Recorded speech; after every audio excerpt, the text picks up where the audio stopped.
Hi, this is Carolyn, and I'm here with Aaron, and we're going to discuss tonight rules that maybe beginners should know or that everyone should know.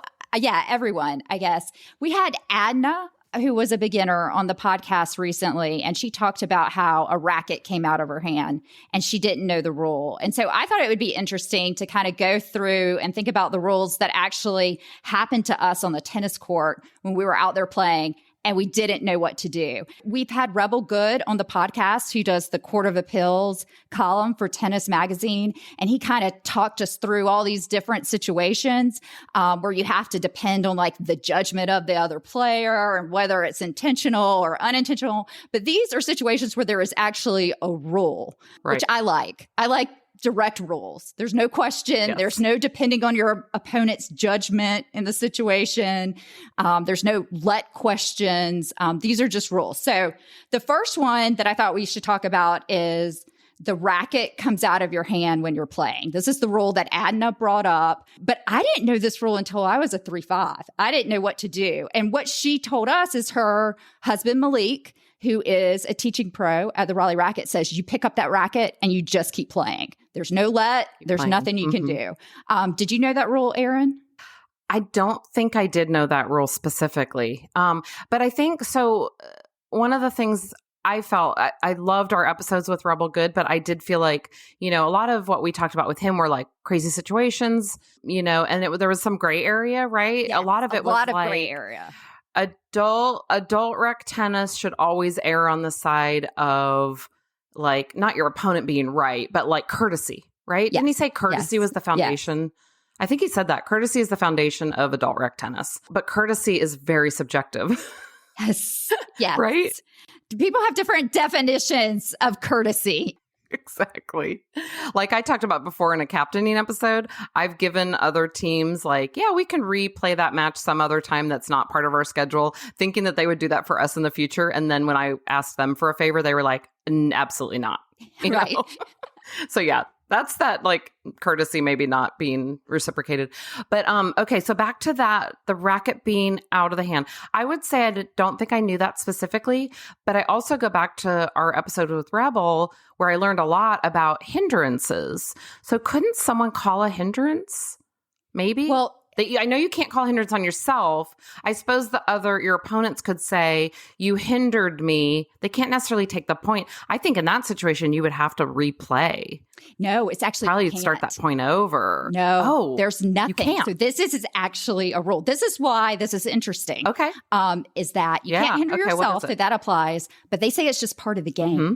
So no one can call anything. Interesting. So they can't call a let. Oh. You can't call a let. They can't call a hindrance. Okay. You just have to keep playing. So even though it may bother you as an opponent when someone's racket falls to the ground as you're getting ready to hit a shot, no one can call anything, and it's in the rules. It doesn't make sense to me. Does it? It only says racket specifically? It says racket specifically that no one can call a let. Interesting.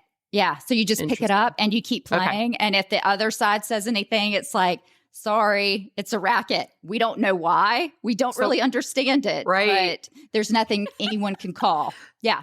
So typically what would happen at our level is someone's racket, let's say you and I were doubles partners and we were playing and our opponent's racket flew out of their hand. Typically what would happen at our skill level is we would mess up and hit the ball in the net or because we would be distracted, right? For sure. So most people would say like, we have to replay that point because your racket came out or I was hindered or whatever. But you're saying that nobody can call it. You just have to play through. Yes. That's so fun. Yes. Yeah. But see, it doesn't really make sense. But okay, here's another one. See if this has happened to you. This happened to actually my husband recently. So this is a 4-0 court. This happened. But his partner hit a volley that also hit his thumb. So it hit part of the racket, but it also hit his partner's thumb and it went over. And it was a winner, but because it hit part of his body, he lost the point. And so the opponents asked, hey, did that hit part of your hand? And he was honest and said yes. And then everybody was like, well, what's the rule if it hits the hand plus? Yeah. And you're supposed to concede the point if it hits any part of your body. Yeah, it's like you have to call a double on yourself, even if it's blatant. Like a double you don't bounce. call it on yourself. A double bounce. Yes. A double bounce. I'm sorry. When I say double, I mean, yes, a double bounce. But anyway, let's get back to the other one. So that's interesting because that totally goes to your opponent has to be honest, or the person that hit the ball has to be honest. Because again, at our level, well, at any level really, but mostly at, 4-0 and below, there's a lot of times where we use, there's a running joke where we say we used the whole racket, right? Yes. So it could come off and be a shank winner. It could have come off like the triangle part of the racket. I don't even know what that's called, towards the handle, right? Yes. Yeah. But that's interesting. So it actually must have hit so low on his handle that it actually hit the hand and the handle, and then he had to concede went over that as a winner.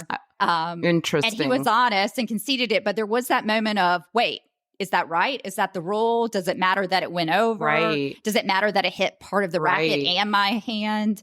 But I thought that was interesting because I had to look that up. I was like, I don't know what that rule is. Yeah. I would have no idea.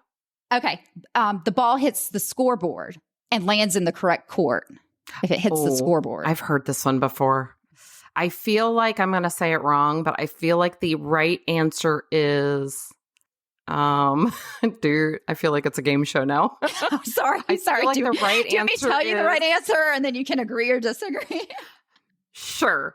Because I'm going in both directions. The right answer is as soon as your ball hits the scoreboard, you lose the point. It's considered a permanent fixture. The player's dead. Okay. Yeah. Yeah. So so what happened to us, and there was it was mixed. And one of the guys was actually a teaching pro and he didn't know for sure, but it hit the scoreboard. See, that's and confusing. Then the shot stayed, it landed inside the correct court or the opponent's court in the box. It was, technically in. And then there was the question of, what do we do? Is that okay? Is it not? Right. And because it hit the scoreboard, you immediately lose the point, whoever hit the scoreboard. Right.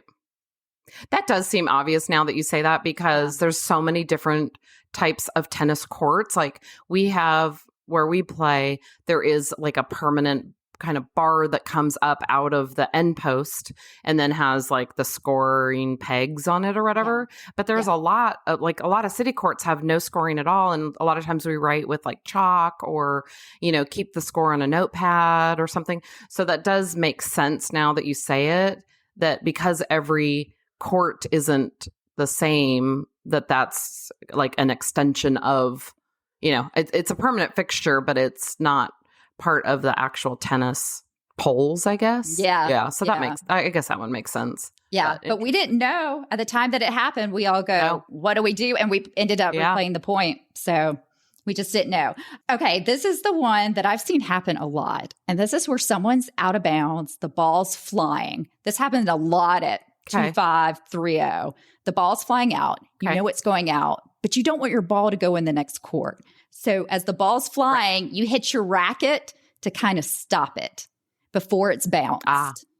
And so you can't do that. You can't, you can't catch the ball out of bounds. It hasn't bounced yet. Where people catch it because they know, hey, it's a foot behind the line. They catch the ball or they stop it with their racket. I've had that happen at States watching a match, and someone did that because they knew it was flying out. They didn't want it to go to the next court. And the rule is, you got to let it bounce. When you touched it and you didn't hit it back, you lost the point.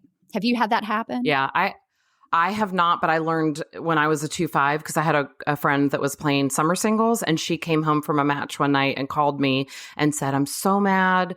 My opponent, same thing. The ball was flying out. It was never gonna, it was no chance of landing in, and it was singles. She didn't want to go chase a ball somewhere. She was tired, which I totally understand as a singles player, and so she caught it, and her opponent was like, That's my point. You cannot do that. Yes. So I did learn that one early on, but only because I had it happen to a friend. Yeah. And it doesn't seem to make sense from a common sense perspective. Like, hey, I'm a foot back. I'm trying to stop the ball. But I mean, that's the rule.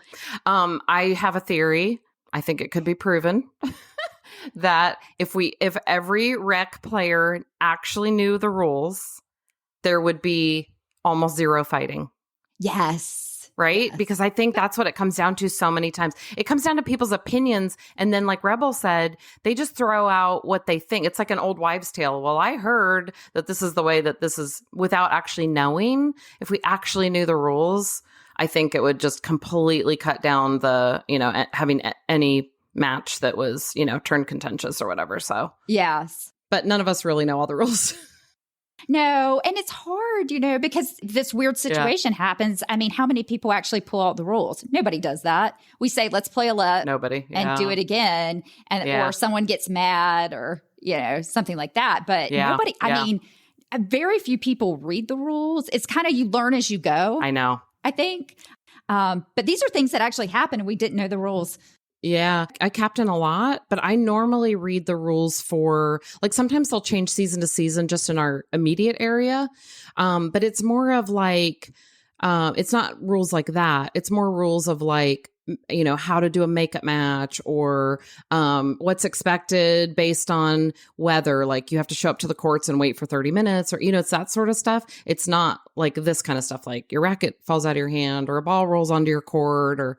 Yeah, these are the rules exactly. for friend at court for USTA matches. I probably should have clarified that at the beginning. But the rules we're discussing right now are for USTA matches and using friend at court.